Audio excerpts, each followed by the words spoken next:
It's January the 26th, 2025, the aftermath, the day after, and we're going to talk about the BKFC card. 2 fights, Rothwell v Terrill, and Alvarez v Stevens. But first of all, step through that rope into Aldon's fight reviews.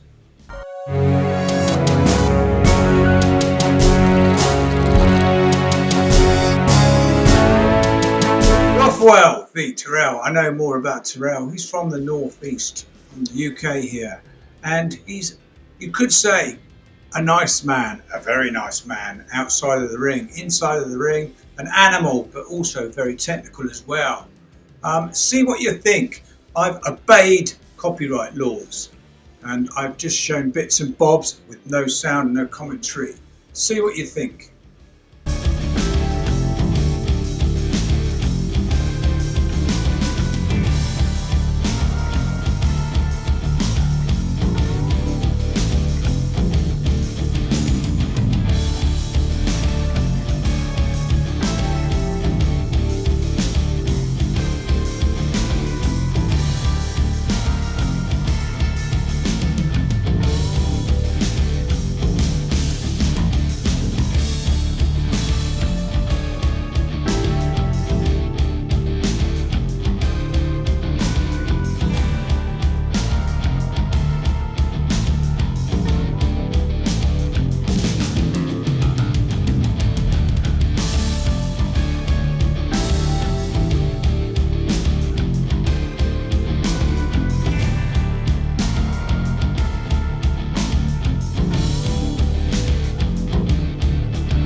Classic over the hand right from Rothwell into the jaw of Terrill. Now in that game, it's heavyweight, it's bare knuckle, so anything can happen. It can take one punch to change a fight. So that was within the first 20 seconds. There was an eye poke just before that from Rothwell to Terrill, and it didn't stop the fight or anything. It didn't delay the fight, but when he got that punch in, it was only 20 seconds into the first round. He went straight down, he was out straight away. So to be fair to Terrill, he got his left hand almost reaching the target, but not quite. This led him open because when you do throw a punch, you go off balance and it leaves you open. You're not automatically charged or concentrating on protecting your face, so you're going in, you're leaning forward. He came over with his left hand, but then got caught with the right. It was a fast punch, you couldn't see it. Now this looked to be with Rothwell's full weight. He did rotate and it did land cleanly, so what can you do? When a punch like that lands, there's little you can do really. It could have gone the other way if Terrill had fired off one of his punches first. If that left would have landed first, it would have softened up Rothwell. Who knows? But there we go, that's the fight game. Over. Now, is it the end for Mick Terrill? I don't think it should be. I think he's got a bit more left in him. I don't think he should retire at the moment. Even a comeback maybe. Come back and fight Rothwell again. What do you think? Put down in the comments what you think. Second fight is, again, obeying copyright rulings. There's this one here.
So Alvarez, in my eyes, still a great fighter. What do you think? Put down in the comments.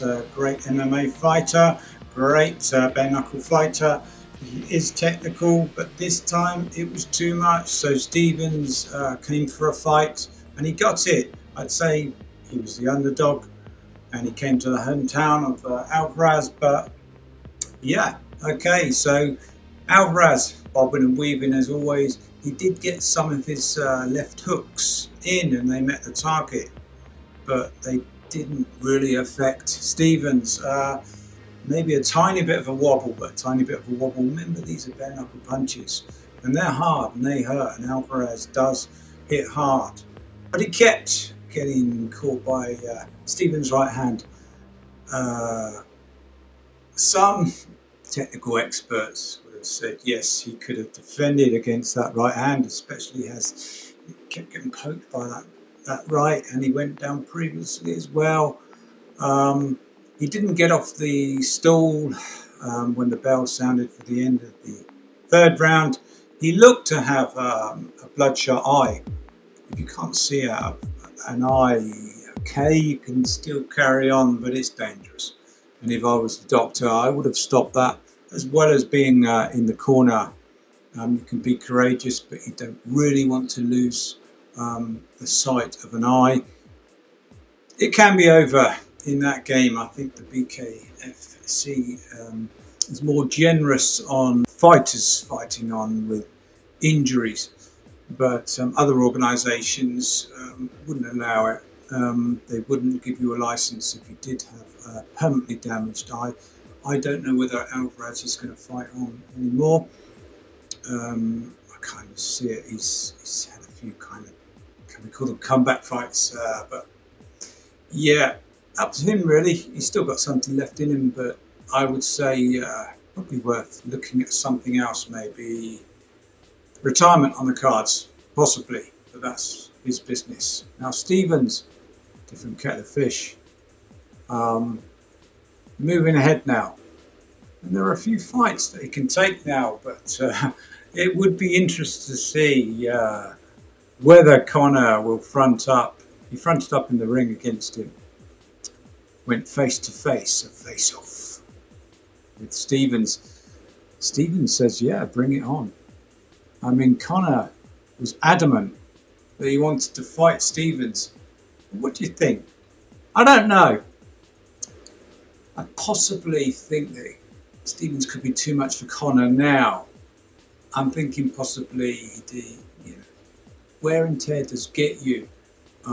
Age gets you, but also wear and tear as well. And you don't see the opening so much. One thing that Muhammad Ali said towards the end of his career, this was before he got his illness or disease, he said that he didn't even have to look for the opening. His fist just went into the opening without even looking. But when he started looking for the opening, saw the opening, he knew that he wasn't quick enough. He was too slow. So it could be said, I don't know. He could prove everybody wrong. McGregor, a lot of BKFC, it said that Conor was on PEDs, but within the MMA, UFC, etc., PEDs were widely used. Am I right in saying they didn't have out-of-season testing like they do in track and field or athletics? They don't have out-of-season testing. They test people, but they test people when they're having their fight, before they're having their fight, after they've had their fight. It's too late then because the PEDs are out of the system. So it's within training, it's turning up. And it used to be athletics, I think it was 2 or 3, I can't remember, it was 2 or 3 strikes and you're out, basically banned if you missed those random testings, because you can hide in the toilet and pretend you're out, turn all the lights off, can't you, in the house. They turn up anywhere, your workplace, your house, your the gym. And if you're not there, it's your prerogative to be there. Perhaps put down in the comments whether you think everyone should use PEDs, make it a level playing field.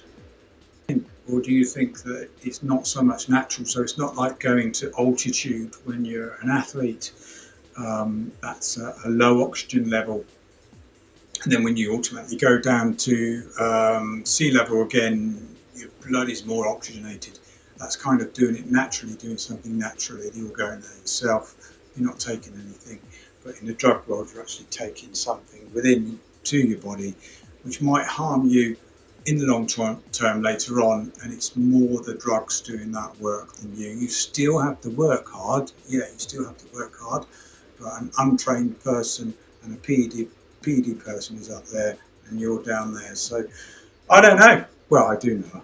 I'm against PEDs because that's the way I was brought up, etc. when I was doing sport. So anyway, I will be discussing more matches and more on this channel. Please like and subscribe. It's a very new channel and I quite enjoy talking to myself anyway. So if people don't like watching, they don't like watching, but I like talking about it. It's exciting, isn't it? There's some exciting fights coming up. And as always, carry on fighting through life. Thank you.